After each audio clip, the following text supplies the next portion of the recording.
The biggest issue I saw with the business I ran, so it was an Instagram growth business, meaning people came to us because they wanted more Instagram followers, likes, and generally speaking, engagement. The funny thing is that most of these people who were buying my service did not have a product to sell. They were kind of building their own influencer brand first and then hoping to make it work at some point in the future. Joining me today is Tim O'Hearn. Tim is a software engineer and the author of a book titled Framed, A Villain's Perspective on Social Media. Tim's been inside the system, building tools that manipulated feeds, scaled fake engagement, and exploited attention at mass scale. So from technical perspective, do you believe it's actually possible to trick, not like trick, but to use a bot in such a way that it feels like it's a human? Yeah, Mike, that's a really good point. And most first-time founders think that social growth is about hacking the algorithms, a clever DM trick, a boost from automation, or a viral post that puts you on a map. But if your brand feels invisible, or worse, if it pops up and disappears, if it pops up again and disappears again, the real problem might be the tactics you're using or the ones you never questioned. Today's guest used to build grow hacks that broke the internet, but now he's pulling back the curtain on what not to do if you expect and want a real lasting growth in 2025. Hey, what's going on, everyone? I'm Mike Sirius, and this is Mastering Tech Growth. Every week, we chat with industry leaders to bring you no-fluff tips on how to grow. If you enjoyed the show, please do me a favor, hit that subscribe, and do send me your biggest growth questions at masteringtechgrowth.com. I'd love to know what you're working on and what's getting in your way. Joining me today is Tim O'Hearn. Tim is a software engineer, Tim is a software engineer, a former black hat growth practitioner, and the author of a book titled Framed, A Villain's Perspective on Social Media. Tim's been inside the system, building tools that manipulated feeds, scaled fake engagement, and exploited attention at mass scale. Tim, awesome to have you. Hey, Mike, happy to be here. So I got your book in my head, Tim. A Framed, A Villain's Perspective on Social Media. It's a thick 400 pages book, right? Full of great stories, first person perspective stories of how to game the system, of how to hack the algorithms, effectively everything you should not do in 2025 if you expect to build trust in social media and actually leverage that to build your business. So before we go into the main topic, Tim, we'd love to ask this question every single guest. When I say mastering tech growth, what comes to mind? When I think about tech growth, I think about the uniqueness of the startup, and whether that's 0 to 1 or any other software-based or even hardware innovation-based business, you often have an audience or potential customer base that is extremely large. So to master that growth means to capture as much of the audience, as possible, as feasible, which is often quite unique in high technology businesses compared to traditional consumer businesses. Okay, so when you say it's quite unique, what comes in your mind when you define that uniqueness? Specifically in the software space, adoption is very, very easy to streamline now because everyone has an internet connection and advertisements. Like you can go from learning about a product to buying a product to using a product to being one of the biggest proponents of a product in the span of a day. And that's very, very unique in the digital product space. Okay, so we're basically saying that's our uniqueness if we're building something online. So how that compares to like a shop, a physical shop? I have an e-commerce which I go online. So we're saying that is unique in the sense that it's easier than to a physical shop when it comes to promoting, giving the product in people's hands. Is that what we mean? Definitely. There's tighter loops of innovation and also tighter feedback and delivery loops as well. So we're almost saying it's a lot easier to build online business than a retail business as a result. Maybe the market is a lot more crowded and a lot more competition. I still feel like it's not that easy. Like you put it, it's like it's fairly easy. But I tried a couple of businesses, online, and a couple were successful, of course, but a lot of them failed. And I feel like it's still fairly difficult to navigate the internet space quite well. there are fewer barriers to entry for sure, and Yep. many less barriers to scaling. But every niche at this point is quite saturated, right? So it's Mm, quite easy for someone to say, "Oh, like Mike has this business, or Tim has this business. What would it yeah. take for me to do that myself?" It's also very level playing field, which can cause a lot of oversaturation in a lot of Yeah. niches. I do agree. I mean, the entry point right now with AI as well, helping you to launch the websites and the product. I mean, allowing you to code up a lot. Mhm. It's becoming surprisingly easy to start something, and then it becomes this game of attention, which very nicely leads into our topic, right? Like, how do you leverage where everyone is chilling, which is the social media, to actually be there and get their attention to bring to yourself and potentially, grow your business. And most founders, they don't really want fame, right? Like, they don't go to social media to go like, oh, I'm going to be influencer, right? They don't chase Mhm. fame, but they want growth. Like, they understand fully that social media has that ability. And along the way, somehow these two got just confused. Like, Yeah. even for myself, like, I'm on socials not because I want to be famous, right? I'm on socials because I think I have a message, a point of view I want to share. But want it or not, I find myself chasing likes and shares and attention, right?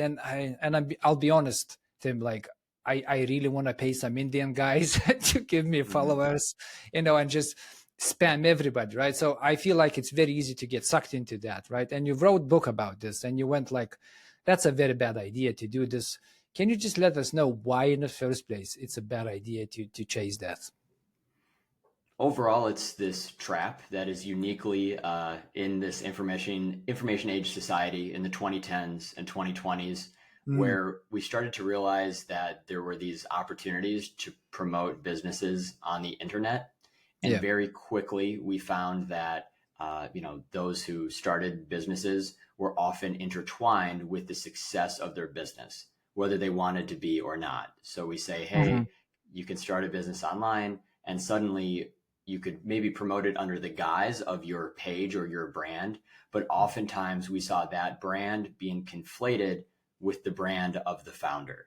And I make the case that that's actually quite dangerous, because Hmm. then the founder's regular social media activity may be mistaken for improving the business or doing competitive intelligence work for the business. So there is a huge chapter, in the book where I talk about that and the failings of just way too much of this fixation on social metrics, specifically for business owners, especially of small businesses. Okay, so we're basically saying that a business brand and a founder brand, that's two separate brands, and we don't want to mix those. Generally speaking, we don't. But also the point is that the view you would see as an individual, your newsfeed, is not dissimilar to the view that you would see if you were logged in as your brand or your page. Of course, there would be some differences, but Mhm. to reach out to customers or to understand the competition is it's pretty much the same pathway as you would explore if you were just mindlessly scrolling before you went to bed at night, as an individual. So Mhm. because a lot of these exist in the same realm, my case is that a lot of this is simply wasted time, and it's quite dangerous to put too much importance on that, or to conflate usage with an actual pathway to improve your business or your business savvy. Okay, so we're effectively saying that if you're getting these likes and people seeing you, that doesn't necessarily mean that what you should be chasing. Your metrics evaluating the success of your brand, of your business being on social, should not be those. So, which leads to that question: is like, what should we actually care about then, like KPI wise? The biggest issue I saw with the business I ran, and in the book I named it Shark Social. So it was an Mm, Instagram growth business, meaning people came to us because they wanted more Instagram followers, likes, and generally speaking, engagement. Anyone right. at this point in 2025, you can look at what we did and say, okay, this seems like a good first step at getting conversions, at building a sales funnel, and maybe Yeah. doing some lead generation. Hmm. Most of our customers, and when I say most, I mean over 90%, during 2017 to 2022 didn't think like that. So the real problem is that people weren't even connecting what was, these digital importance metrics to the things that we would think of today, like conversions. So to Right. answer the question, I would say, of course, we're thinking about things like email list signups, page views on an external website, and then ultimately some type of sales conversions. The funny thing is that most of these people who were buying my service did not have a product to sell. They were kind of building their own influencer brand first and then hoping to make it Right. work at some point in the future, which of course has its, has its own issues. So effectively what we're saying is that at the end of this funnel, which starts with attention on social media, is something we're selling. So it's likely a very long funnel, or maybe actually it's quite simple. It's like, hey, get some attention, make sure people see you, make sure they click on a link in your profile or in your post, they go to a website. In that website, potentially we convert them, we get their email, or they buy something. But effectively all that funnel leads to whatever we feel is definition of value for us, and we need to have that strategic view first before we go in and go like, hey, let's spend thousands on get more likes. I agree. That's very important. And it's also important to realize that some businesses do not work like that. I would say maybe one example would be photographers. I think naturally photographers do very well on Instagram, but the conversion percentage for a photographer either getting new clients or getting someone to purchase, higher definition images with rights, is probably extremely low. Like, it's probably sad how low it is. So the idea that just because people are engaging with content, that they're also coming with the intention to buy something or to subscribe, that could also be very far-fetched, even if the content is extremely compelling. Why is that? Well, searching with intent is a huge part of the internet. And when I was first involved with Shark Social, so I was brought into it as the tech guy. And I thought it was a bad idea because whenever I had really searched for, followers or likes, I was just looking to buy, oh, give me 10,000 and I'll move on with my life. For most people, they might only make that purchase once in their life, and it's kind of scammy, so that they disappear. You never do it again. But what I found when I became involved with Shark Social was that people were searching with intent. So not only were they looking for the fake followers, but they were looking for these organic growth services like Shark Social. And once they visited the website, the chance of them signing up was exceptionally high. Our conversion rate at Shark Social from organic search at times exceeded 10%. So organic click to paid trial sign up exceeded 10%. And that's why I would say searching with intent is very important. On the other side of the coin, I've written a blog for more than 10 years now, and I write very niche topics on things that interest me and are kind of aligned with my specialties. And sometimes there will be an Amazon affiliate link there. But it's so deeply embedded, and you realize when somebody reads one of my posts, they might just be looking for information, not necessarily do they have their wallet out looking for something to purchase. In the social media space, especially around 2018, 2019, searching with intent was huge. And I'm sure still today, when people are searching for fake follow or just grow followers, grow likes, they probably are prepared to spend some amount of money, like right then and there. But I love you calling that out, the search with intent. And we had a couple of ad experts on the show, and they literally say the same thing: is that not all social media platforms are actually equal. Some actually have very low conversions, and Instagram is one of them. People just simply don't go there. Or don't search or don't scroll to the feed with intents to buy. I mean, you can still convert. Of course, you're getting all these products coming up in Instagram and same in Twitter. But compared to, for example, something like Google Ads, when it comes to conversions, these platforms are not that great. Depends on the product as well.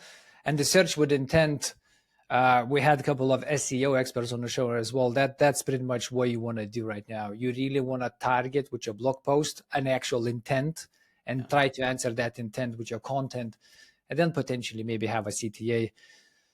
I mean, that's a great insight, Tim. So, which leads me to this question: why brands are still chasing virality? Then, like, if we're saying that chasing numbers such as views and just likes, just from a pure engagement perspective within that social media, and it doesn't go out to like your website or whatever conversions you're targeting, why do brands invest money into just chasing these viral trends and in moments looking embarrassing? Most people who are building businesses or promoting businesses on social media come from a background of personal use.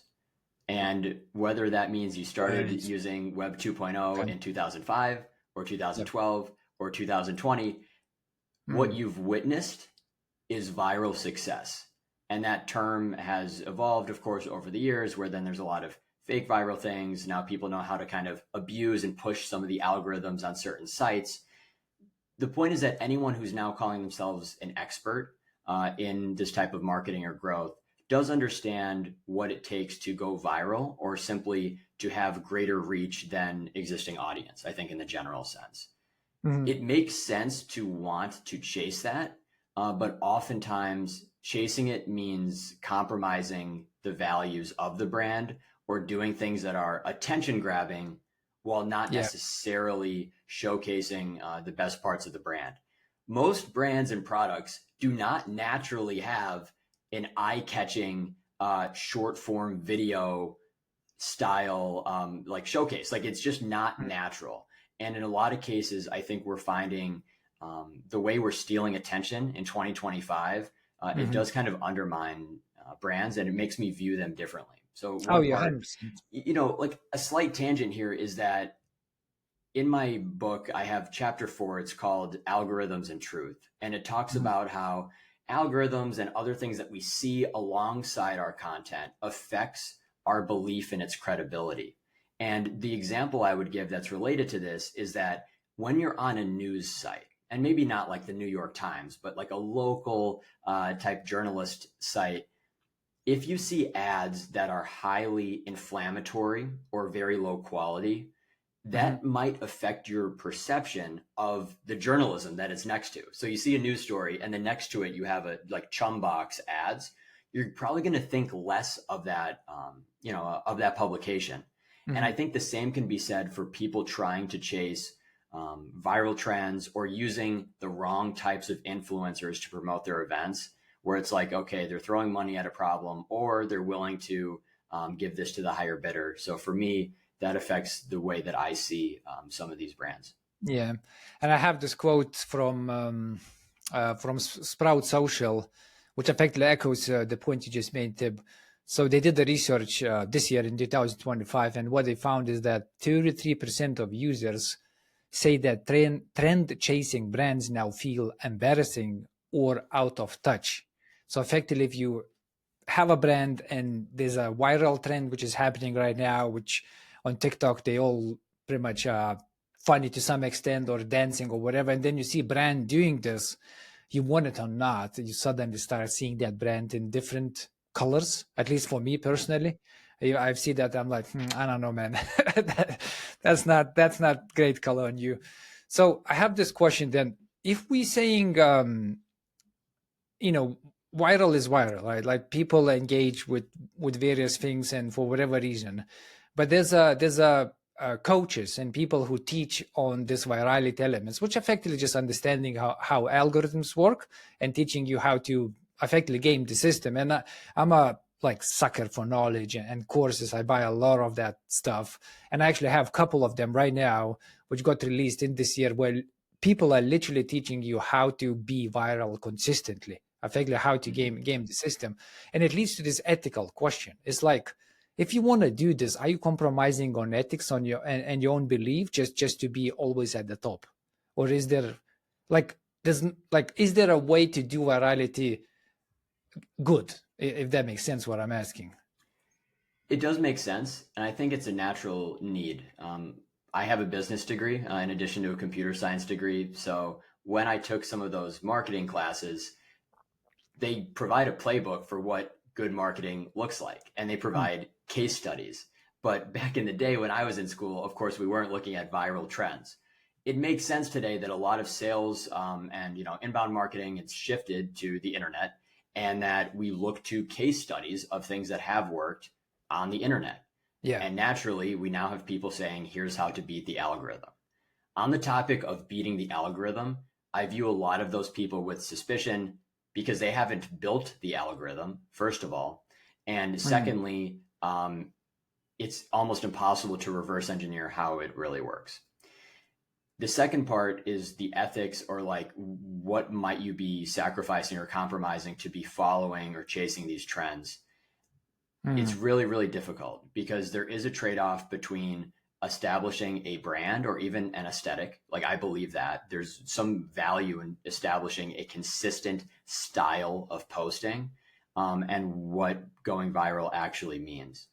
So it's very difficult because if more and more people subscribe to these same courses as you won't have the same edge, right? Like, Mike will have more trouble getting coverage for his stuff because everybody's doing the same thing. Then the Mm. platforms take note. Then the platforms have to control it somehow.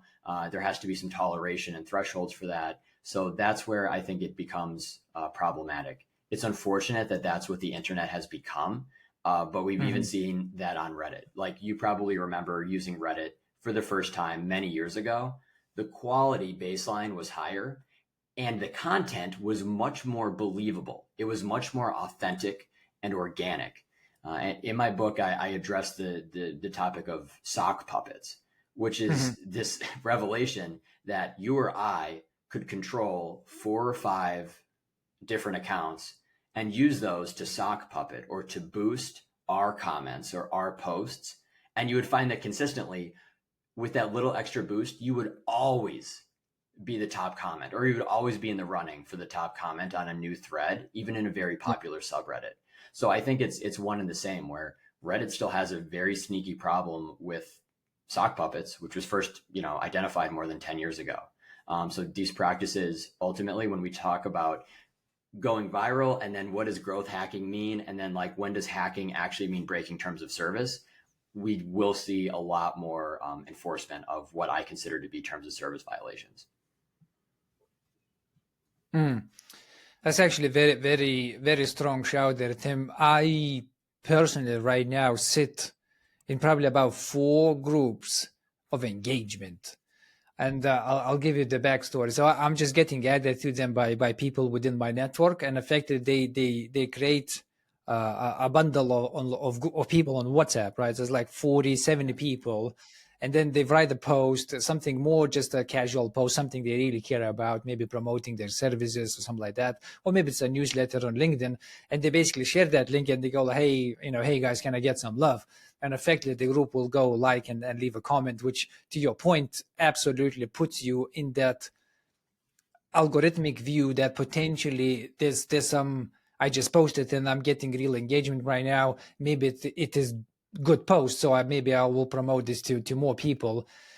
And I don't use them because I feel like algorithms are really good at now sensing this and leading to effectively shadow bans. I feel like you're getting flagged if you're participating in this, and I think there's very clever way how they can measure this out. For example, you're getting likes from people you don't usually interact with. For example, you don't like their stuff, they don't like your stuff, but suddenly they like something. Like, it's like from technical perspective, you can think of things how they could sense that, and that leads to this question of growth hacking, Tim. Is this a bad word now? Because growth hacking was very cool about like 3 to 5 years back. People put it on LinkedIn. I'm a growth hacker, which meant I will cheaply get you into spaces, right? I was saying that if people talking about themselves as a growth hacker today, that's actually a red flag. Yes. That's a I simple answer. It's just like Yeah, yes. I was like yeah, yes. for Okay, so you sure. can be a growth hacker and be ethical and using white type of strategies. It's just not possible. I believe it's possible, but it's become a dirty word. There's really no doubt about that. And even the practices you say, some people need a history lesson. And that's what my book, I guess, ended up becoming. I think it's like chapter 16 or 17 of my book is called Instagress Alternative Alternatives. And the idea Mm-hmm. was once this powerful software as a service platform called Instagress got shut down, the Google search term Instagress alternative exploded in popularity. It's still an expensive keyword to buy even today, Yeah. almost 10 years later. But one of those alternative strategies was Telegram type engagement pods. So exactly what you said, that still happens for posts. That was a Mm-hmm. known thing on Instagram basically 10 years ago. And the issue with these is that once the engagement group goes beyond a very small group, like, of course, even when I'm promoting my book, I have groups of friends where I'm like, hey, come on, like, you shoot me a like. The problem is that if I commoditize that engagement, then I Mm-hmm. can probably sell it, and then that becomes a problem where you have this shadow market of like this unfair boost that you get to everything. So that's one aspect of growth hacking. And I think generally we do look down on people who say that today because often it Mm-hmm. means breaking terms of service or just disrupting other users of the platform. Yeah. I do agree it doesn't lead as well to real understanding of where you actually sit within the market. I feel like as a founder or as a business owner, you really want to understand uh, what are the real terms of you participating in that, in the sense of what you're getting. Like, I'm putting all of the money, I'm putting all of the time. How did that translates to whatever I care about? And just getting likes on a fake mode, I mean, it's a fake, right? Like you probably not probably you're not going to convert any of these likes to any business because it's not real likes. It's just effectively it's just a number. So for me, it was always, like my mindset was always like, I'm just going to be lying to myself. Like, yeah, I'm doing well, like, nah, no, like it's not real. Which leads me to this question, Tim. What about AI tools right now? Content, blogs, few prompts with ChatGPT, hundreds of blogs. I've seen tools for LinkedIn which leaves comments, just reads your content, leaves comments, which seems like adding value and relevance. So they're just filled with AI, especially around generative content. It's just going to be so much fake. It's going to be more fake than it's going to be more real. Like, from your perspective as a software engineer and knowing all about the algorithms, what do you think social media are doing about this, and Google as well? Generative AI is a big problem. I think what it's laid bare is that many people are not comfortable reading and they're also not comfortable writing.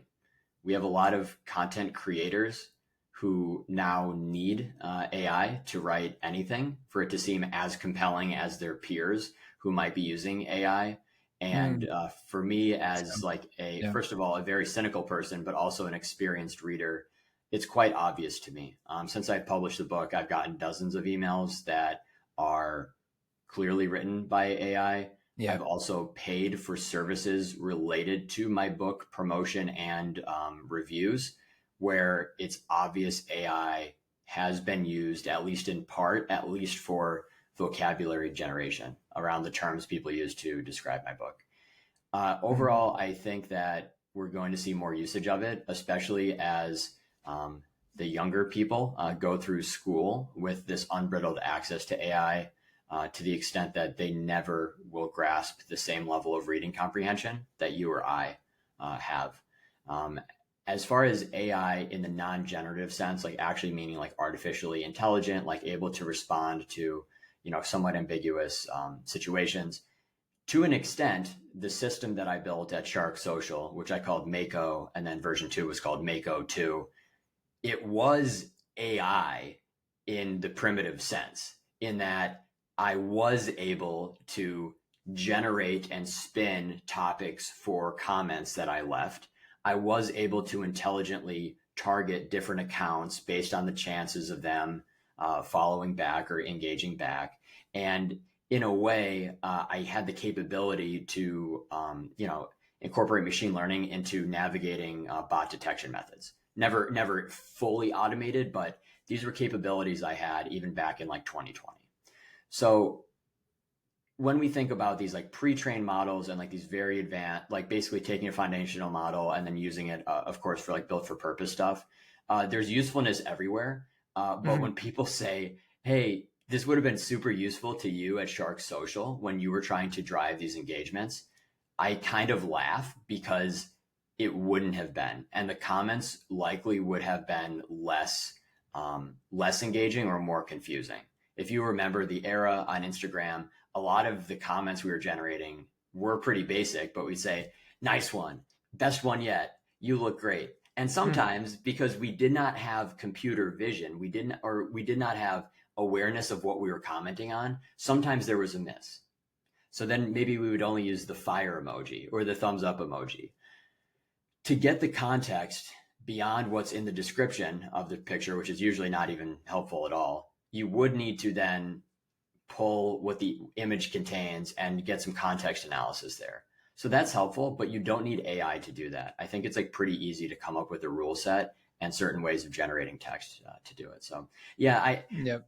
I'm just not a fan of AI, and I find a lot of people like rush to this end goal of like AI, what it means for marketing, whatever, not realizing that a lot of these tools have already existed, for a long time. And by using AI specifically for English language generation, you're kind of, you have this scarlet letter of like people will know you're using it.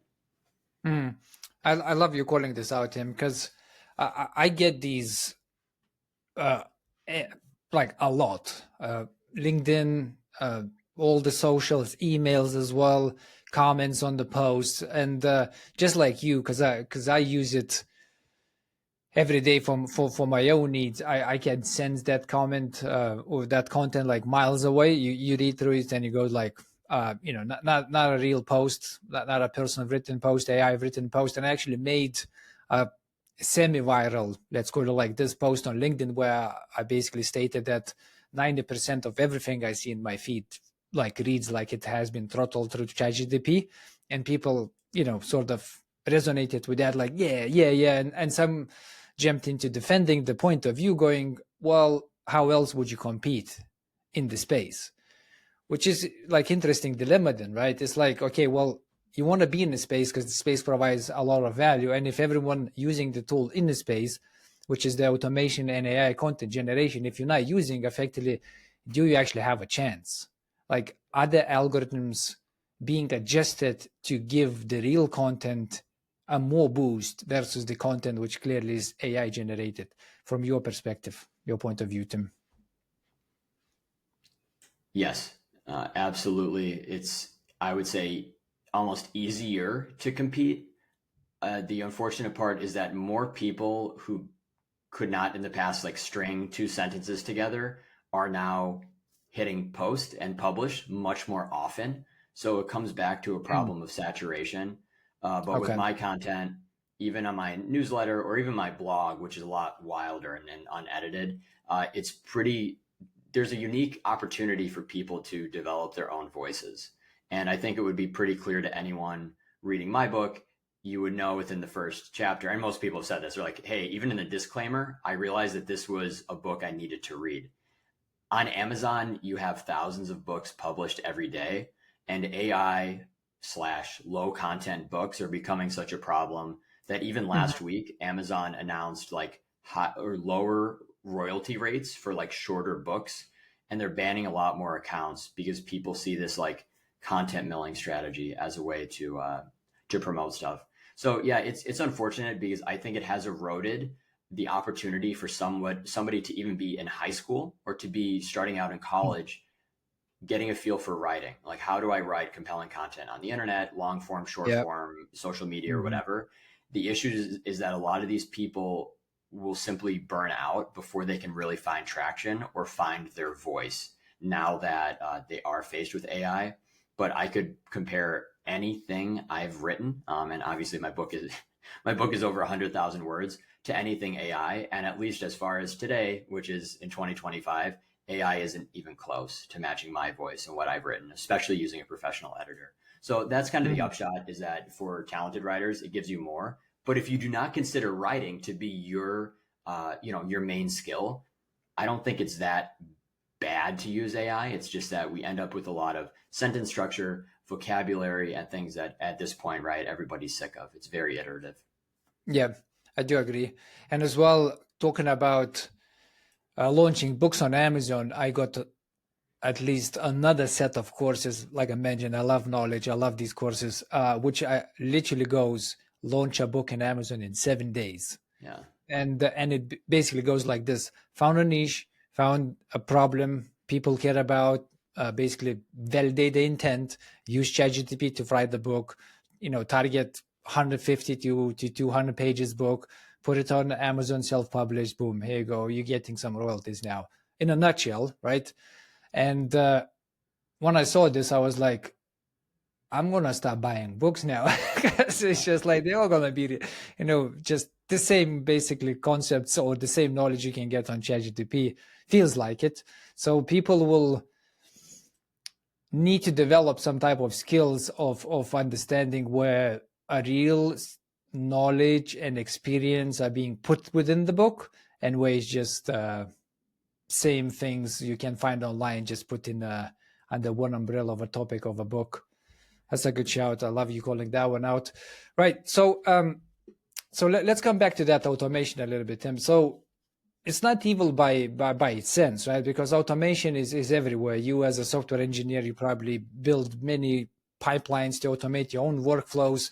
So automation, when it comes to managing social media, that's a huge efficiency boost. Like that, that's a leverage you want to use. But then it becomes this question of how you actually use it to not get in problem or in trouble. So first question is, to your knowledge, does social media allow automation? And if not, how do you use it safely? Should you even be using it at all then? To my knowledge, in 2025, automation in the general sense is forbidden by most social media platforms. This has been a Okay. reversal from a lot of the earlier, the earlier terms that we saw where Twitter actively encouraged people to create bots and kind of these like workflows for Yeah. automated posting. Reddit has like still a fairly robust like user created bot community subject to some guidelines. Hmm. But a lot of these early 2010s tools that we saw, such as like TweetDeck, things that people were using as kind of like this control layer to do things like post scheduling, do some types of lead generation and stuff. A lot of those have been forbidden, and they've, if not forbidden, they've been a much harder to harness now because these APIs that were previously quite open. So the ways that a developer could interface with a social media account have been completely closed off. So not only is it against the terms, but it's also much harder to automate many of these workflows. But to give a shout out to your earlier point, for whatever reason, there are a lot of services on LinkedIn now offering these types of automation tools. However, in my book, I look at one of the earliest cases called HiQ Labs, and they reached a settlement with LinkedIn for using LinkedIn data for commercial purposes. So I can say that there is, in many cases, a precedent for pure automation being against the terms because it's a nuisance. Pure automation being against the terms because some judges have found that it violates the common law of trespass if access has been restricted in the past. And then in any case where data is being mined to improve the automation solution or to sell a product on the side, that every court at this point has pretty much found that to be illegal. So we're saying that the tools which takes LinkedIn data and sells it as their own tool is effectively in breach of something, and they should not exist in the first Yeah. place. Yes. And it's been coming up a lot. You're not the first host to mention it. I've had Yeah. friends and business associates mention it to me as well. And I say, this is chapter 9 in my book called Yeah. Punishing Crime. I address the HiQ case. The HiQ case has kind of been lost in the shuffle of Mhm. all the social media news, but it was significant enough to have its own Wikipedia page. And I think it's Right. really, really interesting to look at. Most of these tools are violating LinkedIn types of terms. Yeah. And I admit I'm the bad guy. I've created and I've been paid to create LinkedIn tools in the past, just many, many years ago.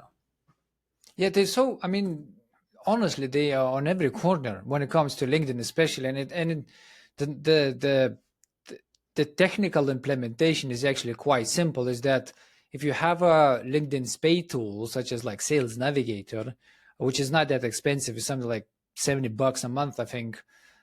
You're actually getting in the back end of LinkedIn. And at that point in time, you're going to see a user's email address and you're going to see a lot more information. I mean, mainly you want the email address if you're talking about call outreach, phone numbers as well if you're leaving. And these tools just simply, they simply go through the search results and they just scrape that information as a front end browser extension type of tool, right? And I feel like if people are using your tool to scrape that information, right? So your account is in potential being banned or shadow banned because you're using that through your account. The tool itself is irrelevant at this point in time. So you risking your account, but the data you're actually getting, you're giving back to that, whatever the tool you're using. So their database is growing of information of your network, of your people. And eventually they accumulate such a big databases that they start selling those. And Apollo.io is probably one of the biggest tools, which you can see online being used for lead generation as an example. If you go to YouTube and put in like lead generation, like Apollo will come in probably in like 7 out of 10 videos, which to me was always like, I mean, come on, like we all know that's from LinkedIn, right? It's like, how can you be live? Like, how can you exist as a business? So it's very interesting you saying that this case exists. I'm not sure why would LinkedIn not go after these tools. I mean, they technically speaking, they could probably sense that you're using these tools. So again, from your perspective, Tim, do you think LinkedIn knows that you're using these automation tools and they just don't care, or do you think it's actually not provable to 100% extent, so they can actually do anything about this? There are two issues. One is automation in a way that may create a nuisance on the platform. Number two is the data scraping, commercializing the data, and potentially brokering the data. The second case is much stronger because courts have pretty much found that this is some form of essentially copyright infringement, even under the Digital Millennium Copyright Act. So this is the biggest issue, where courts have basically found that scraping for personal use isn't necessarily illegal, which is an important precedent. But they found that whenever you use that data for commercial purposes, that's not allowed. That's illegal. You can, damages could be leveraged against you. Third case that I give in chapter 9 is with RadPad. Probably nobody remembers what RadPad is, but it was one of those like mid 2010s real estate apartment aggregator things. And these places were really pesky because you would maybe search for, hey, like apartments in Chicago, and you would get the big, the big listings. And then you would have these couple other sites that somehow found their way into search rankings and had all the same images. And what RadPad was doing was they were scraping Craigslist.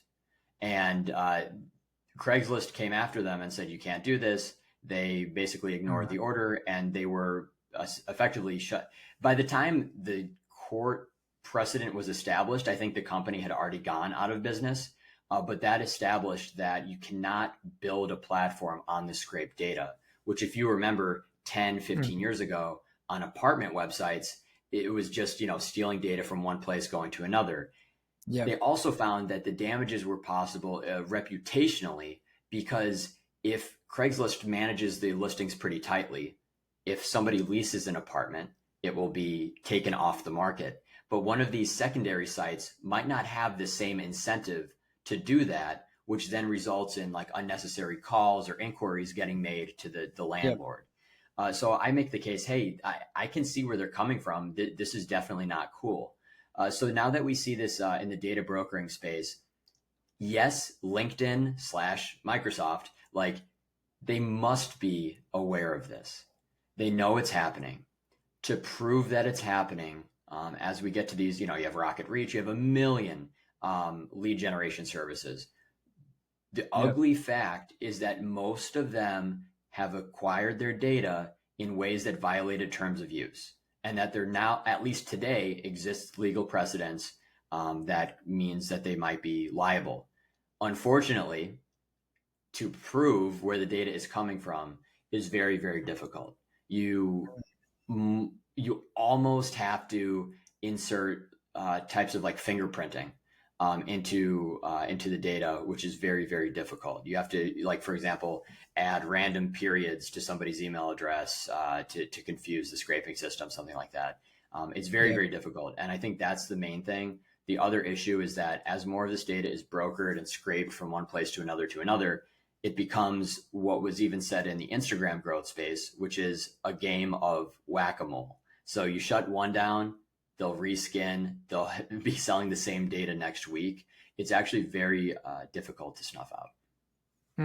So in theory, then they would likely want to do something about this, but in practice, it's not as simple, and likely they're not doing anything about this because to the points you just mentioned, Tim, it would be a lot, not a lot, but it would be just hard to do anything about this. So how I think about these automation tools, especially which goes against the terms, if we're talking about LinkedIn, probably applies to other social platforms as well, is that if banks using a fraud protection AIs and algorithms are able to detect fraudulent activities at a very, very high rates, I'm like, why can't you use the same tech to detect bot activities or scraping activities on your platforms? And I'm like, I don't know, like there's probably no reason. So I would assume they use that, which for me leads to believe that they know they're using automation tools at any point in time you actually want to use one. So from technical perspective, do you believe it's actually possible to trick, not like trick, but to use a bot in such a way that it feels like it's a human? Yeah, Mike, that's a really good point. And especially considering financial fraud, it does seem that there's quite good enforcement of this, even to the extent that, you or I, we've probably had payments blocked as fraudulent, even though we weren't committing fraud, right? It's actually, in some cases, it's a little bit of an overreach. Those systems work really well, and they're trained on a ton of data. And I'm happy they exist, right? It makes the internet a better place. So why don't we see more of this on social media platforms? I think that there's a lot that goes into it, but it really comes down to ease of use. So it's this balance between ease of use and how user stickiness would change if they were served a CAPTCHA every 5 minutes. Right. Right. So that Yeah. that would make botting at least more expensive, if not impossible for some. Mm. But it would also decrease the user experience would be impacted. Yeah. And that's like what we're seeing in a lot of cases. I would give an example on YouTube. I listen to a lot of podcasts now that I'm interviewing on many of them. And Mhm. I sometimes reach out to hosts, not even to say, I want to be on your podcast, but even to say, hey, maybe down the road, or you should talk to my friend, whatever, just to make these connections. I've noticed that when I'm trying to get email addresses from YouTube, not only do I have to solve a CAPTCHA, but once I do it 4 times in a day, I Mhm. then get locked out. It says, hey, you can't get any more email addresses today. So I think Yeah. for some of these, it's probably much better to lock them up. And I think LinkedIn has various tiers of payment where you can then say, okay, well, you're not premium, so you're done for today, or you don't have Sales Navigator, you're done for today. At least they're extracting some money, out of people who are doing it. In the Yeah. more general sense of like nuisance behavior, 2 chapters in my book address this at length. It was such a long chapter that I had to split it up. So it's called Safeguarding and Shadow Bans, Part Mm. 1 and Part 2. And as the title suggests, one of the tactics you could use is you could shadow ban someone, to prevent them from engaging in spammy behavior. But also, I address something that hasn't really been captured in writing, in like a book formally, which is the concept of trust score. And it underpins a lot of detection from fraud in bank transactions to just disruptive behavior on social media sites. And I think trust score is really, really important for that reason. But it's also this topic of fascination. because nobody knows what comprises trust score. We have some idea of like, okay, if an account is 5 days old, it's less trustworthy. Hmm. Okay, if it was created in India, but it's logging in Brazil, okay, less trustworthy. If it hasn't posted a picture yet, if it only has 5 friends, if it only like, there's all these metrics that we can use to identify this. But ultimately, I don't know. It's really really hard, and I think it's this trade off between UX and whatever else. So I'm quite sure I'm shadow banned. So I really want to talk about this because what I did, and it's pure accident. I have a VPN installed on my machine, and I switch VPN for various reasons, like streaming TV shows and things like that. And I forgot I was VPN'd, so I went into LinkedIn, right, and I logged into LinkedIn while I was not from my home, as in I was through the VPN, and it instantly went like your account has been hacked. Yeah.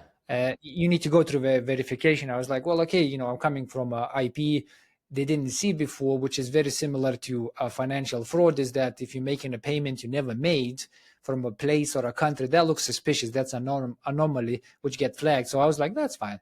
So I'm doing through this process, and they go like, no, no, no, you will send your ID now, and and it was quite heavy, and I was like, oh my god, I need to send my documents. I got verified and everything, but after that point anything I post has like time about 10 times less impressions, Wow.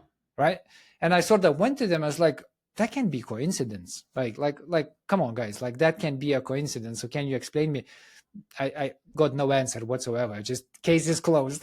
You're back in the system. We don't want to talk with you anymore. Which sort of leads me to believe that look, Algo does what it does. Mm. As a support team, like we're not even going to engage in conversations because we probably don't even know why algorithm acts like it acts. But I assume that I got sort of shadow ban, which leads me to this question: did you ever worked on a case system, or how can I go back into that good light? Like, is it just purely like what you mentioned about that uh, healthy score, or a good score, or like just doing my own thing, just posting, interacting, and just hoping one day I'll be back in a good light of the algorithm, or am I just doomed forever on this account? I don't think that it's a coincidence. What you identify is one of the main Mm. indicators of like disruptive or dishonest behavior, which is weird because I use VPNs too, right, to sometimes watch like certain sports on YouTube, especially running. And then I log into other Yeah. sites and I immediately get CAPTCHA or I get blocked in some way. So yeah, this is a problem. Yep. And the unfortunate part about Trust Score is that it would be extremely expensive for you or I to set up a system that can help us understand like what's really going on. And also, it's very difficult if we believe our reach has been limited, how to really Mm. know that. So you have some statistics there, and you can say, okay, well, I maybe used to get 10,000 impressions per post, and now I get 1,000. That's noticeable for sure. But there's no guidebook, as you notice. There's no guide on how to get it Yeah. back or why it happened in the first place, and that's a huge problem. That it can be overzealous, and then you have to face the consequences of not having. You didn't do the wrong thing. You just didn't switch over your VPN. So it's a big problem, and it's something that people came to us at Shark Social a lot on Instagram and said, "Am I shadow banned? Am I shadow banned?" And the truth was, in many cases, yes, they were, and they were shadow banned because they used our service. But even for us, we didn't have a great way of identifying shadow bans as they happened or helping people get out of the dungeon, so to Mm. speak. It's just not well explored. And I'm sure you've also Googled solutions to this, and you just have either complete nonsense blogs or people trying to sell you things that don't really exist. So unfortunately, there's no Yeah. known remedy for it. And if somebody does claim to have the answer, that answer could change tomorrow. Yeah. It's one of these lessons, isn't it? This the social media companies, they can be transparent with what the algorithm does, because everybody would just start gaming it, right? So Right. it's Right. never going to be an open books. People who use it at scale, maybe agencies who manage a lot of accounts, they try different campaigns, A/B testings, and things like that. So they sort of have a sense of what works. So it becomes their uh, information, which effectively becomes their edge as a business. Is that yes, look, we have been achieving results for our clients consistently. We're not using any black hack tactics, which is know the content, how to post, what people engage in, things like that. But if you get like tagged like that, yeah, no one knows how to recover from this. And the play I'm doing right now, I just stopped engaging. I was like, you know what, you tagged me, like you banned me, so you're sort of sending me a message, just stop, right? Because like this is how I'm reading my message. My impressions went from thousands to hundreds. I'm like, you basically saying me that I should stop because you're not showing my content to anyone, so I'll go somewhere else.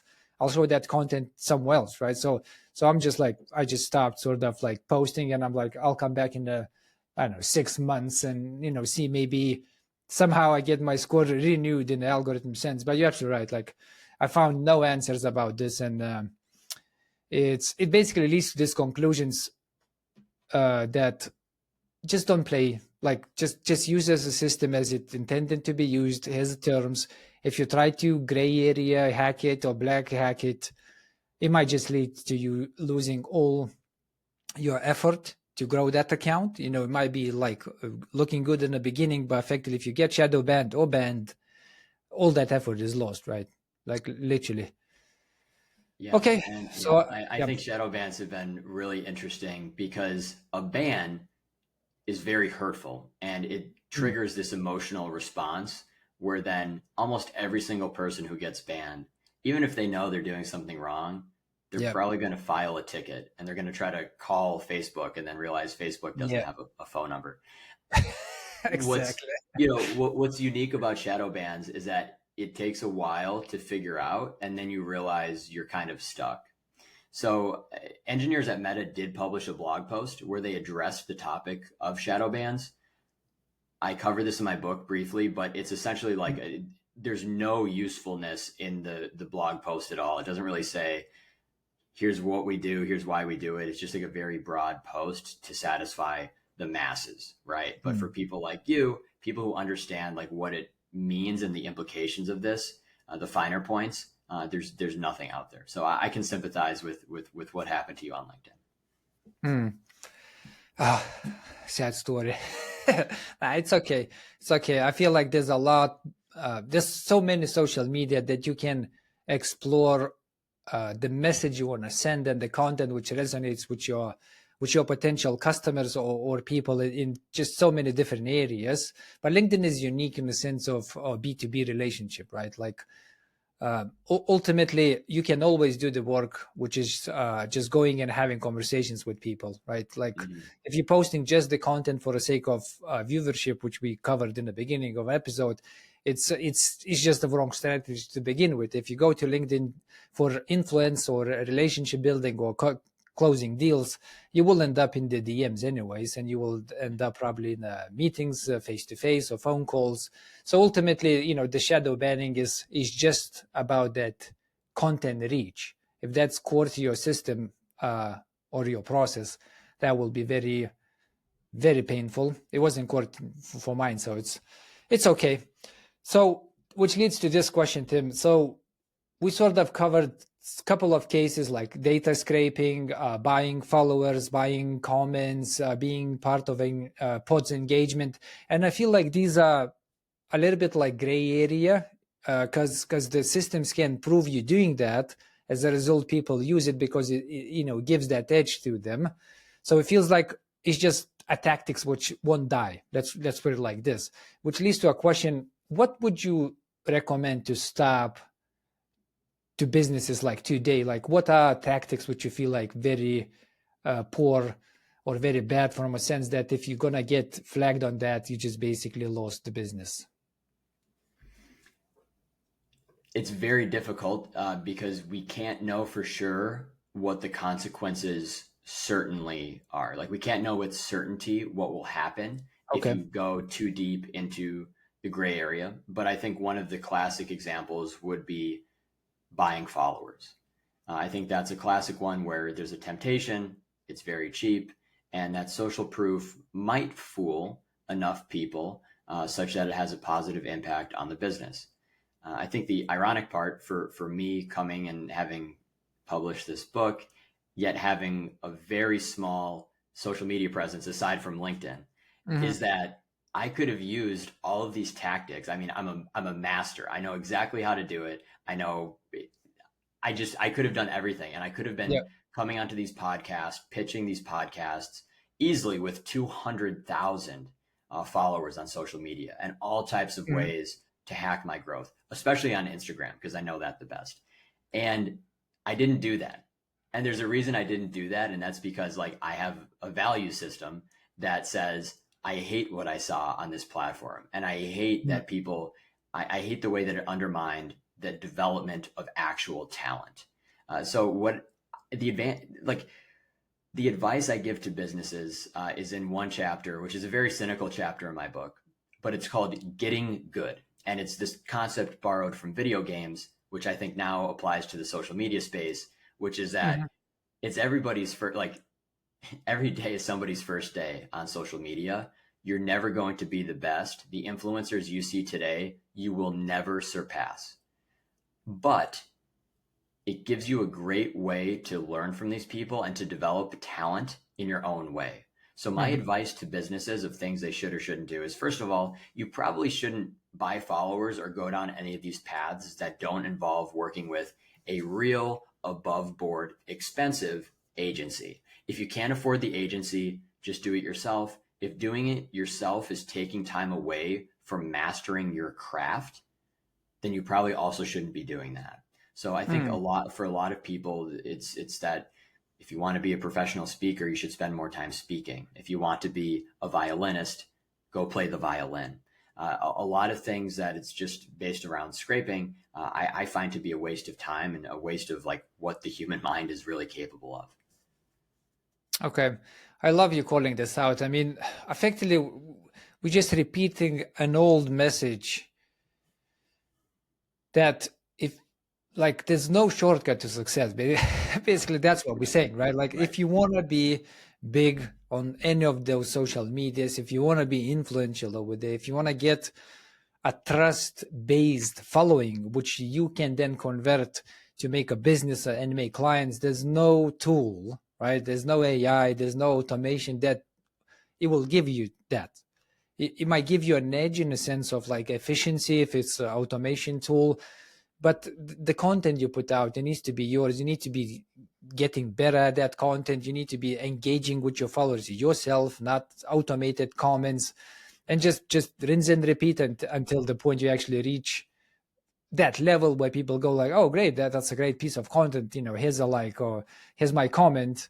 The tools will just not solve you that. And if you go with that because it's just easy and we all love success quick and easy and cheap, you're probably just going to end up in a worse situation, right?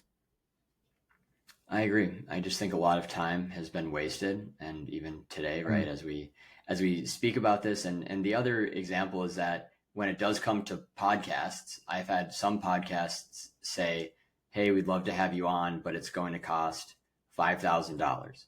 And I'll say, "Well, okay, that's a lot of money. Like, let's really do my research here." And I can Mm. see where, yeah, in some cases the production quality is pretty good. But Yeah. then when they give me their roster of the prominent guests they've supposedly had on, I can tell where they paid for those guests and where like the Right. conversation is just completely meaningless. And you just see that we have a lot of these just vectors of deception, even in the podcasting space where like I really wanted to talk to you for like 2 months now, and I've like really looked forward to this day. I understand that in some cases, money could change hands for different podcast appearances, but Mm. also we should look for things like the conversation we're having now, which is the organic, authentic aspect, not like, oh, you should come on here because I've had X. And there's one guy who's like a very known, very well known. You can pay him however much, he'll come on your podcast and you can say you've had him. And I just wonder if it's all worth it. To me, it doesn't really help with the craft. And frankly, a lot of these people could probably take some lessons on how to speak, how to ask questions, how to actually prepare for an interview, how to actually, do things in a, in this ad hoc manner. So yeah, that's my, that's the rant about podcasts, but I think it relates to everything you're saying about businesses on the internet. Yeah, 100%. And I mean, it's great you're calling the podcast scene. I could add to this. So Yeah. a lot of numbers are fake as well. Podcast Yeah. is it's very difficult to have a successful show in the first place, and it takes time. It's just the same what we just talked about. There's no shortcut to success, and a lot of episodes die off after like 20 episodes, which is basically like 4 months, right? Like statistically speaking, if you have a show which is more than a year, you are in a 5%. If you have a show which is more than 3 years, you're basically in a 1%. It's, the numbers are brutal because there's no money to be made in the podcast, right? Like to have a show for 3 years, you're going to be just putting in money, and whatever is your reasons, hopefully those reasons are good. But that's why you see the shows trying to game the system, right? Yeah. And for example, buying listens is a very same as buying followers is a very common tactic, because ultimately speaking, it's very hard to prove that those numbers are not real, because when it comes to a listen, it's just about requesting audio file of a podcast. That can be a bot, that can be an app, everything can be fake. There's no need to have an account behind that. So any sort of listen numbers sort of become quite whatever, right? Like it's very hard to actually know if there's a actual listener at the end of it, right? You get some reviews on, let's say, Spotify or Apple Podcast. Again, you can buy these, right? So ultimately, come back to your point, if you look at the show, you probably want to look at things like, questions, topics covered, if the conversations are engaging and things like that. On a buying guests perspective, 100%. For example, I know, and this might be controversial from other sources, so I can't be 100% sure what I'm saying here, but I've been told that Diary of CEO, which is a very, very huge show, they buy their guests as well. They pay a huge amount to get these big people to come in on the show. But to that point, though, is like the people are getting paid because their name brings money, right? So if you think about you being monetized on YouTube, people gonna look for your name because you, for whatever person you are, famous person, for whatever reason you're a famous person. So people will look for your name. They're probably gonna land on your show.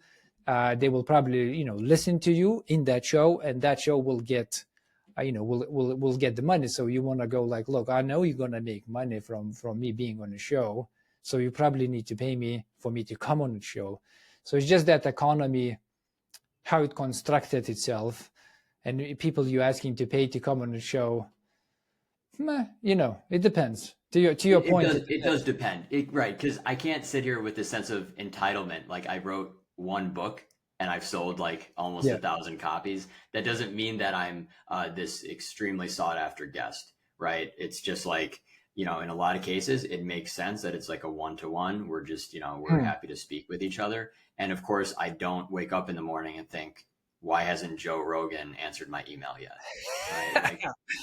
Like, there's some differences here, and it's the same with what we see in the more broader influencer marketing space, which is, of course, if this person especially does then promote the podcast to their followers, it's no different from advertising.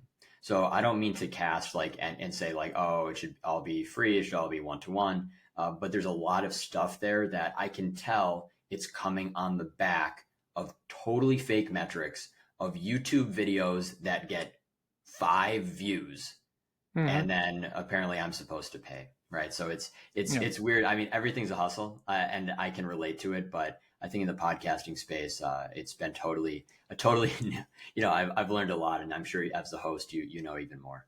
Yeah, it's well known because I'm a host and as well a guest, on other shows, and as well, there's a lot of PR companies, sending guests, so how their business module works as well, and there's a lot of pitching platforms which came to light. So there's definitely economy behind it, which sort of fuels itself. And you're absolutely right. There's dodgy gamers in the space, and there's people who try to honestly make something out of their shows. So I'm just cautious about the time, Tim. Let's go into rapid questions. We love at the end of the show just to do very quick 30, 60-second questions, hopefully to cover more about the topics we were discussing today. Ready?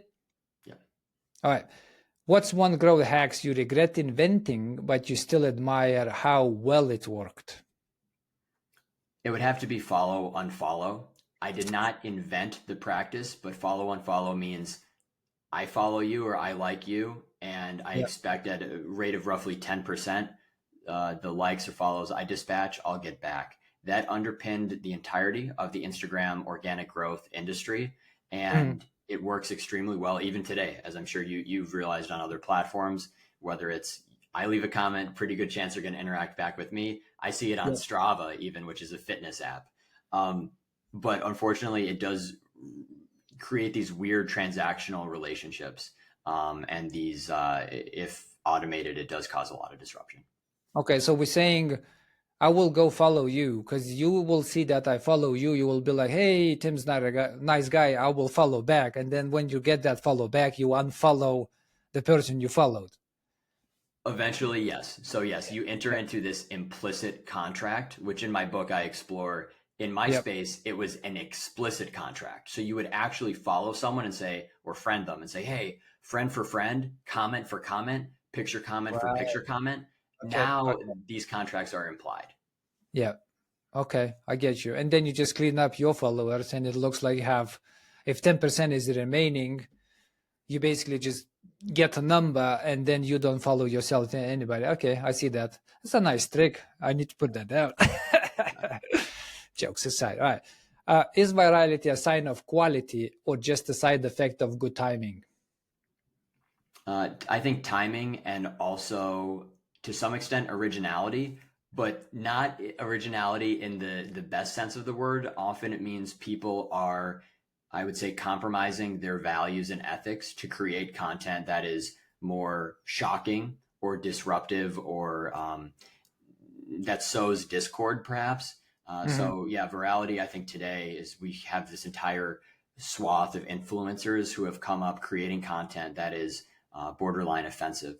So Yeah, yeah, timing is part of it, but also part of it is just creating things specifically to be attention grabbing, which I'm not a fan of. yeah. Just almost trying to game people's psychology in a way, isn't it? For sure. Yeah. How do you call these people? Is it like psychopaths or narcissists or something like that? It is definitely like psychological definition when people understand how your brain ticks and they try to game that for their own advantage. I guess these are growth hackers in a way, but really, But but it's funny because do we think of them as people who are good at harnessing the algorithm, or are they people who are created as a byproduct of the algorithm? And I'm more in the latter camp where I'm thinking these people wouldn't exist. Like they would just be a guitarist in the past, 20 years ago, 15 years ago. But now they're like the guy hmm, who does a backflip off a building into, right? Like just doing more dangerous things, doing things that are shocking, doing things, in the broader realm of adult content that I actually find objectionable. And a lot of times hmm, they realize that's their only shot or that's their best shot. So rather than yeah, them being the manipulators, I actually think they've been so far corrupted by what they think it's going to take.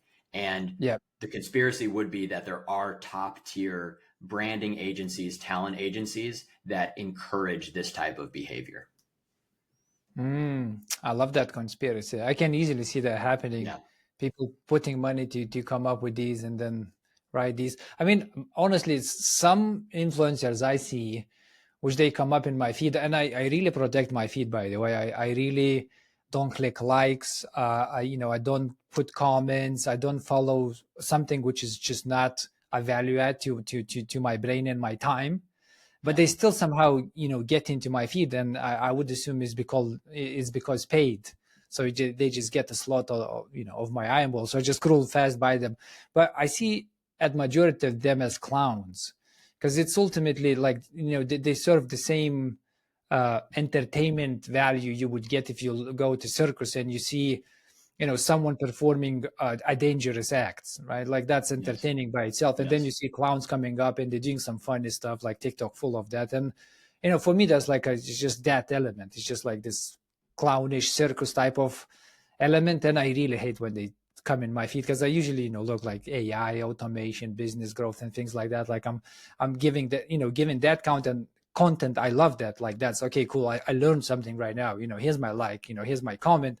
And then these clowns come in and I'm like, oh my god, dislike, and then they Right. removed the unlike button, and not unlike the dislike button. I didn't like that.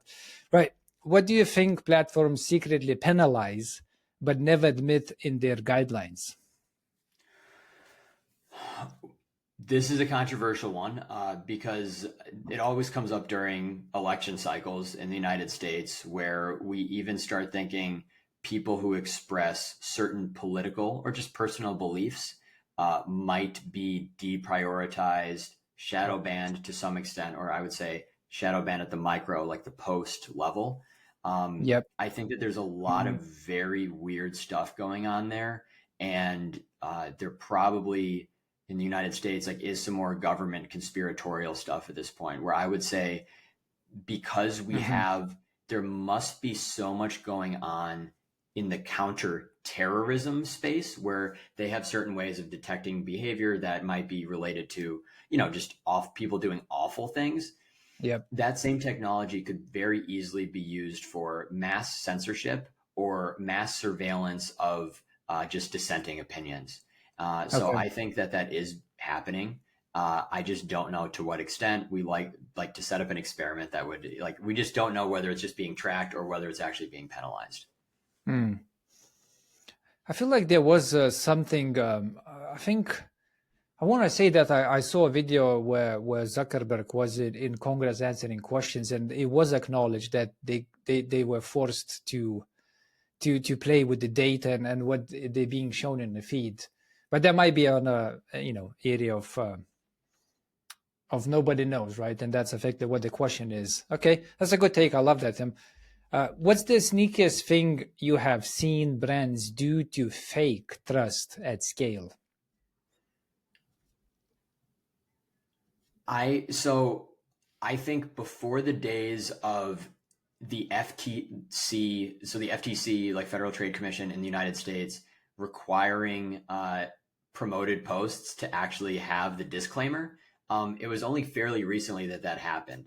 And Mm, I think that what happened during the crypto, whatever you want to call it, like the crypto rally slash panic, when you mm, had DJ Khaled, you had like tier one or whatever, tier two celebrities shilling crypto and other types of like very questionable investments to the masses. I would say that that was like probably the worst period of time ever on social media. And even though it's not, they weren't faking popularity, it was that mhm. the businesses were using popular people, many of whom were not including a disclaimer and essentially doing like pump and dump schemes. Why Yeah. this is bad is that, I worked in trading for almost 10 years. I have my Series 57, which is technically parked, but it's still active. The Mm, idea is that we have so much regulation to prevent these type of pump and dump stock fraud schemes that we saw in the mm, 1990s. And the fact that so much of it was able to happen so rapidly on social media in the crypto space was a travesty. And I'm mm, not saying I'm a fan of more regulation, but it really, still to this day, I think, is a black eye on the crypto community and is a black eye on influencer marketing as we know it today. mm. I was, from technical perspective, I was involved as sort of like advisory with a handful of crypto projects, and it Mm-hmm. was a sort of like a golden age in the sense that there was a Sure. lot of capital flowing around to just sort of launch these projects. But how that capital came in, yeah, I do agree. That was very questionable. And seeing, like Jennifer Lopez coming online and going like buy this crypto or something like that, that was like, I mean, I get you got paid for an ad. I get that. Like you're just doing your job. You just, you have been given a script, you're coming up and you're doing your job. You're just advertising, right? And you're hoping that your legal team, sorted out the contract, so you're not doing something illegal by the things you're saying. But how all of that, unfolded in a sense of being people going like, oh, I like her, she's telling me to buy, so I'll go buy now. And then, all these apps just allowing this very simple ability to purchase. Yeah. Just went, a lot of people lost a lot of money. And Yeah. I think it's still it's still borderline. It's crypto is still so young, financially speaking. And tech is great, but from a perspective of like trading or financial exchanges, it's just wild west, isn't it? Right. Which platform is the worst offender from your point of view when it comes to exploiting user psychology, and why? It has to be TikTok. And the reason is that there's widespread agreement that short form videos are the most addictive. They hit enough of our like dopamine receptors or whatever in the brain. And also TikTok gives you this unlimited feed of content in a way that Instagram actually doesn't. So TikTok has this like extreme version of autoplay where the videos keep going, but also if you create a fresh TikTok account, you'll have a ton of content that is oddly more relevant than if you create a basic Instagram account. Not saying you won't have anything in your feed on Instagram, but I think TikTok is worse because a lot of the content there, at least according to the Wall Street Journal exposés of about 2 years ago, was that much of it was very harmful to teenagers and those under the age of 18. So it was like, hey, we created new accounts, and before we knew it, we were seeing softcore porn. We were seeing content that encouraged eating disorders and other harmful, like self-harm. And I mean, that's like basically a trifecta of things that are awful for teenagers. So I think that's the most corrupting for sure, mainly because the user base skews younger, but also because the content itself is unfortunately the most compelling. Okay. Do you think social media detox actually work, or is it just, PR? I do. I hate using the term detox when you're actually not like detoxifying, but I think that taking breaks from social media and even from Reddit, even from using the computer, I've run experiments on myself. One of the books that inspired my chapter, Screen Grabbing, in my book, where I addressed a lot of these addictive behaviors. The book was called The Shallows, What the Internet is Doing to Our Brains, I think by Nicholas Carr. And the point of that book is that this was before smartphones. It was just kind of how like, we only have to think as far as knowing what to Google search and it'll answer it. Of course, now with AI, it's much worse. And now with cell phones, of course, it's worse as well. But that's kind of how I see it all, is that the human brain is actually much more powerful. And the only way you can really realize this, this is the controversial part, but if you read good books from the 1800s and early 20th century, you can realize what the human brain was capable of. The amount of information that was stored, like the fact that we actually had people who were like real polymaths, who were like experts in multiple subject areas. Largely today that doesn't exist because of this information overload, because of very, very easy access to information. So I would say like read some books from the late 1800s, early 1900s, and spending less time on social media, actually doing the formal detox. I can feel it. In my brain, even I can feel the difference in how I react and how my memory kind of snaps back, and even in terms of emotions as well. That's a great shout. I feel like you answered this one. You mentioned being addicted to manipulation in the book. What broke the spell for you? Was that the book you just mentioned? It's a really complicated relationship I had, because I say, hey, I was the villain, but during the course of the book, I make the case that maybe I wasn't a villain at all, or maybe at least writing the book was this act of penance where I'm saying, I'm a victim. Maybe I could play the victim card. For me, I definitely feel this addiction to browsing the web, to spending too much time on Reddit, to watching like YouTube videos in like an endless loop. And a lot of it is just because I grew up at a time where there were no safeguards for people like me. And now, thankfully, when I grew up, the content was not that offensive or objectionable. Like it wasn't like everything was like softcore porn. Like it really wasn't that way when I Yeah. was a kid.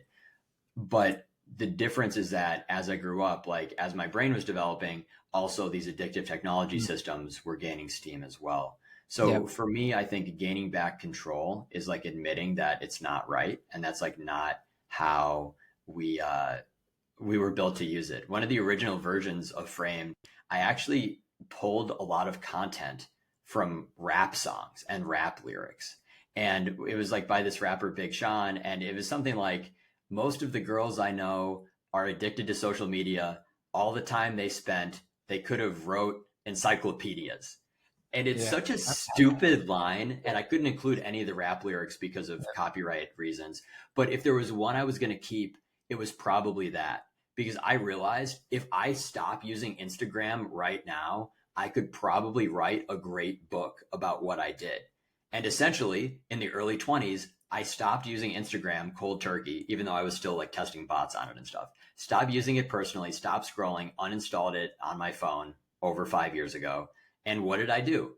I wrote my version of an encyclopedia, right? I wrote a 400 plus page book just with the time that I probably would have spent scrolling, or Yeah. maybe would have spent scrolling. So yeah, in that way, it was kind of this buildup that came out of realizing that maybe my usage was problematic. Yeah, I love that. I use the phrase, "What's your goal with this time?" Right. On my wife, because she loves. I mean, I do as well. I allow myself either Friday evening or Saturday evening to go, through the socials on YouTube, and my feeds are often about like AI and automation, agentic AIs, and it's just like tech in general. But that's still very, it's like eating a pizza. Like I love pizzas. It's like comfort food, like it's like a good burger with some fries and a Coke. Like that's the feeling you get because all the dopamine discharge. So I sort of allow this myself. And when I when I catch her doing that, which is not like on weekends on dedicated sort of time, I'm like, stop, look at me. Like, what's your intention with this time? Like, why are you going through this? Like, what Mm-hmm. are you looking for? What's the intention? And it's like, exactly, close it. Like, because it's so easy to get sucked into it, and then you Right. just what it's called, like, doomless scrolling. I think that's how you call it. You just go through it, and you like just stop and ask yourself, like, what's my intention with this? It's going to be none. And if it's none, you're just wasting your time, right? Right. All right. What's one tactic you'd still teach a founder, even if it's a little gray hat?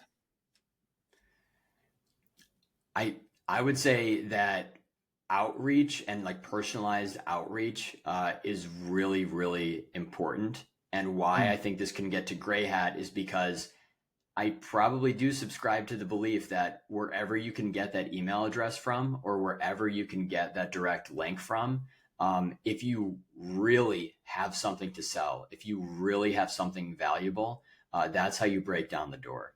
Meaning, in some cases, a cold email, that's going to put you ahead of hundreds of people. But in other cases, that person's email inbox is already going to be filled. So, like, can you think of other ways to get to the person?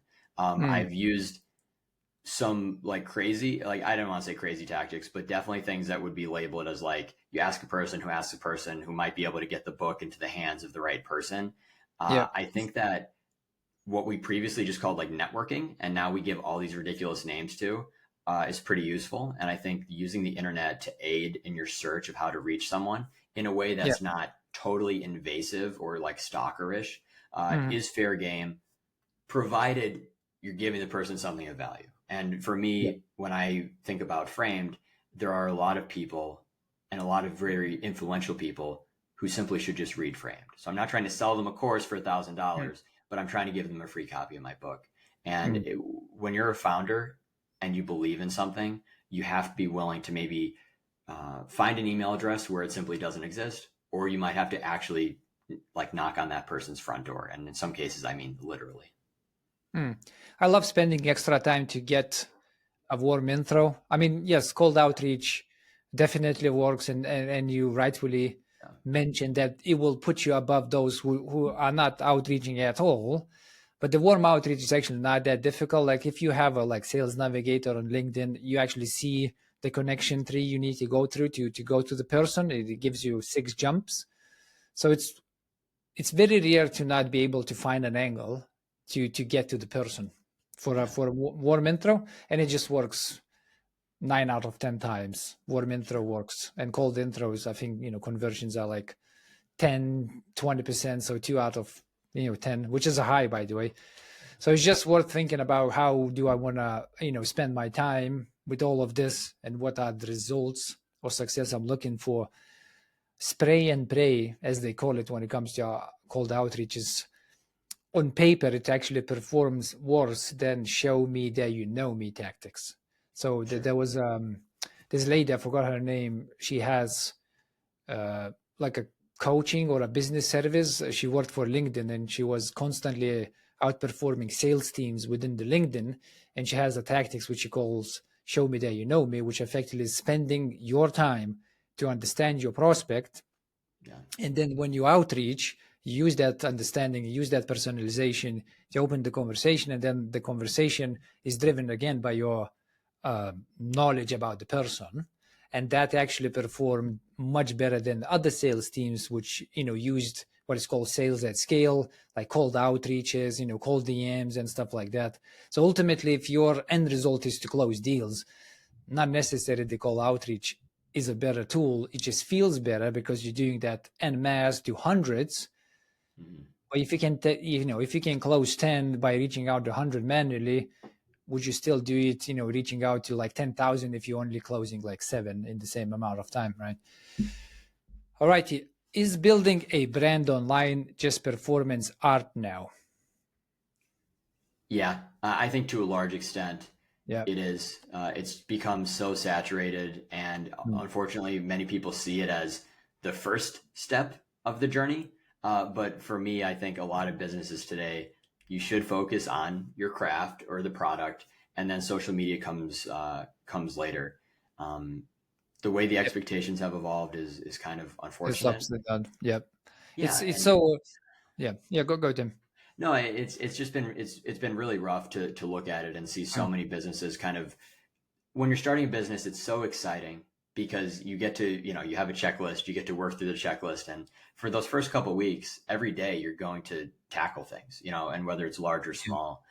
Mm. I think social media is a trap because so quickly you'll be able to come up with this list of, oh, did this on social media, get this picture, reformat my bio. And before you know it, it's just this cycle of, kind of like you said, like, what is your purpose? Like, what value are you providing compared to actually building your product? And so in a lot of cases, it's bad. And um, it's hard to say that like it's the most important part of starting a business today. Like it's a lot of people see it as being important, but me or you, like it's very much secondary to the actual product that they're putting out there. Mm. We had a couple of people on the show as well who effectively build the business from social media. So they are founder-led businesses, so services, and they effectively sharing the knowledge or what is called build in public, or effectively just sharing the journey of them building things out, and that the lessons, the failures they sharing on social attract eyeballs, and then effectively people go like, I've been following you for quite some time, and I've seen you going from like 0 to 1 and 2. So I just want to work with you, whatever is the service you're selling or product you're selling. Clearly I'm following you because I care about that as well. And that's how they made a lot of business, Mm-hmm. in that sense.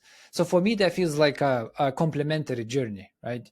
But at the same time, you see a lot of people who go like, okay, I'm going to become famous, right? Like I'm going to have a huge following. Then I'm Mm-hmm. going to shuffle this into a business, which I'll create later, which is just upside down. It's so much easier to actually open a business, make some money, and then add socials later. And I don't remember exactly the name, but someone on some other podcast, like fairly famous, literally said the same thing. It's just like people just take it upside down. It's so Yeah. much harder to become famous and then build a business out of this, then actually build a business and then add that, the socials at the end. All right. So our algorithm engineers are the new lobbyists. Yes, in a way, they can impact our emotions and our perception of many things in ways that are unimaginable. Even 15 years ago, that would have been unimaginable. So I think in my book, I actually Mhm. do some analysis of lobbying efforts by Meta, and I compare Meta's lobbying budget to that of Philip Morris, I think, which is a tobacco company. And Mhm. it's something like Meta spends an order of magnitude more than a tobacco company spends on lobbying or Yeah. did over the last couple of years. So Mhm. that tells you a lot. But the odd part is that there's really no way to promote cigarettes in a way that you're going to be able to get more people in your corner, right? Like, okay, Mm. you could change the packaging. You could try really hard with a specific ad, but people kind of know like a cigarette is a cigarette at this point. Yeah. When we think about algorithm engineers, there's so much they could do slyly under the hood to meaningfully impact how people perceive persuasive technology systems. Mhm. And that's like the greatest superpower of all. As someone who I developed persuasive technology systems at a small social media startup, so we had nobody was looking to us to be the thought leader in this space or to be the influencer in that space. But when we think about what large companies might be doing, it's very, very easy for them to create filters or these like micro shadow bans for Mhm. content that does call out some of these controversies, specifically around like the sentiment, like, oh, what are they storing about me? How are they using my data? Is this addictive? Like, is this good to have in the hands of a child? Like, why is there so much softcore porn in my feed?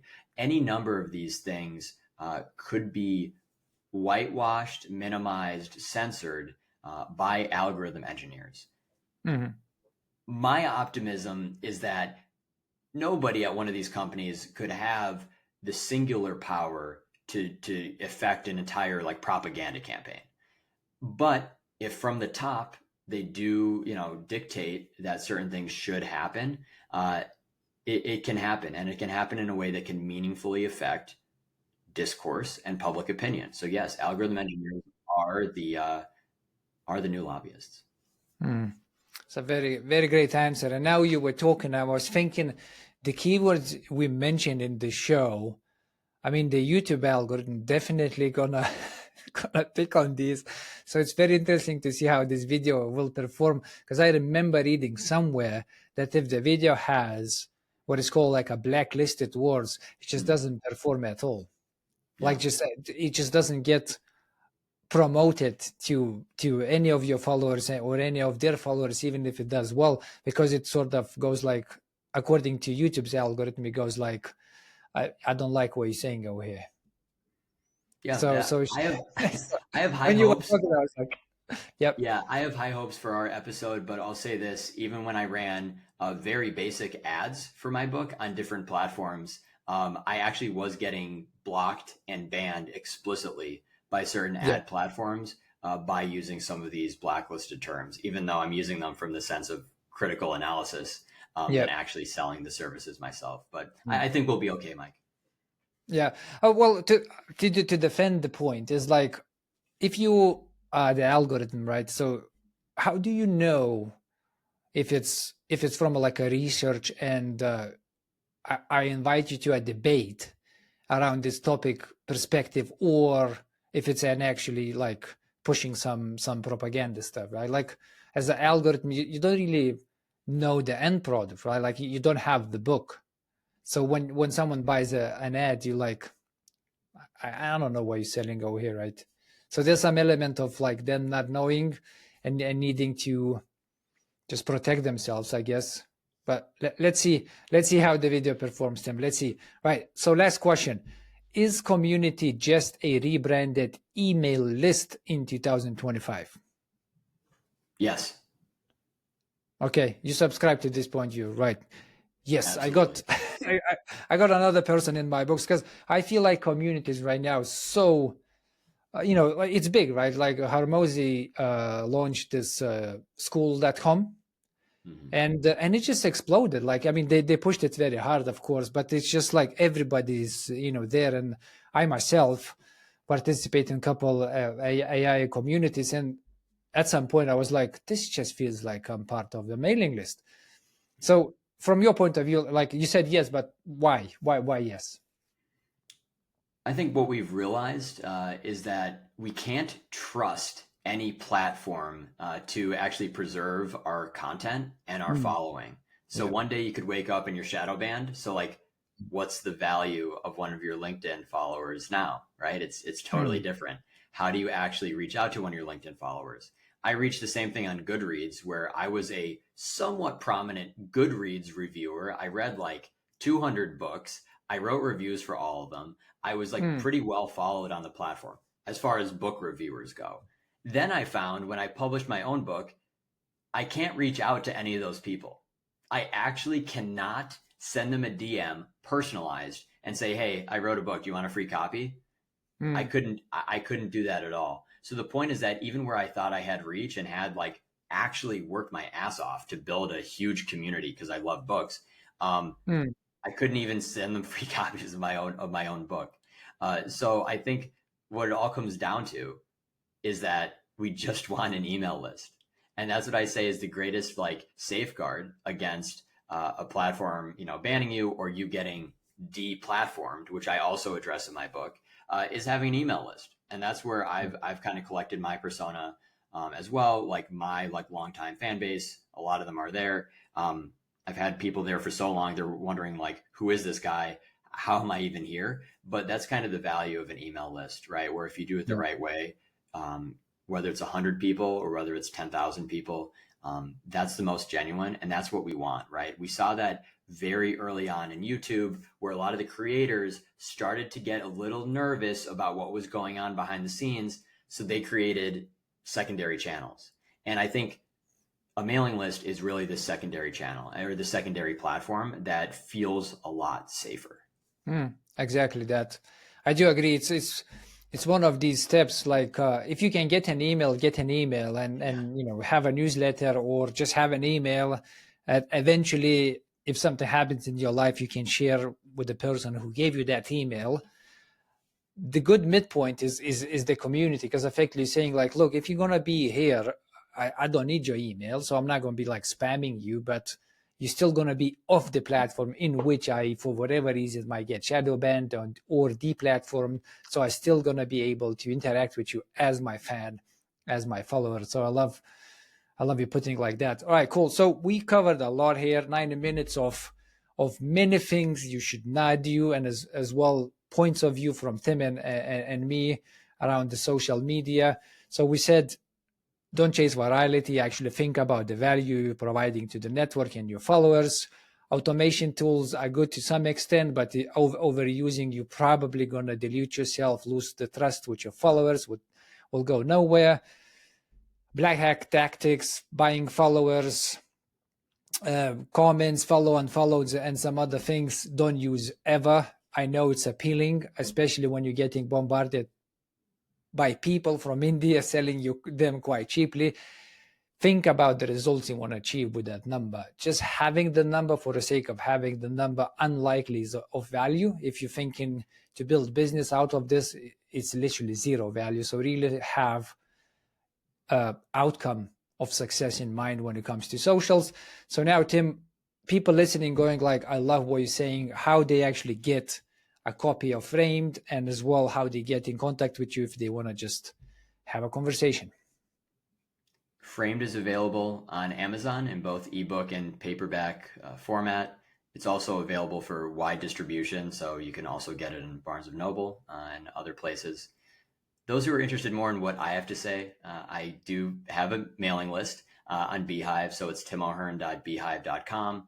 And my Mm. long form blog, which has been around for almost 10 years now, is tjohern.com. As far as social media sites, I'm banned from many of them, but I am on LinkedIn under Tim O'Hearn. I post there about 3 times per month. Excellent. So we'll have all of these in our show notes. So just scroll down, check them out. Do get the copy of Tim's book. It's an excellent book. I really enjoyed reading through this. It reminded me of these moments when I felt weak, and I bought into some of these black tactics because, again, it's so appealing, it's so cheap, and it feels like it's giving you results. It's not. I got burned. in a couple of cases. So I really invite you to get the book. And as well, if this episode made you think, or you know someone buying and using these black tactics, do share this episode with them. Would love you to spread the love. And if you enjoyed the show, of course, hit that subscribe button. Send us as well your biggest growth questions at masteringthatgrowth.com. And as always, guys, until the next time, stay safe and see you online.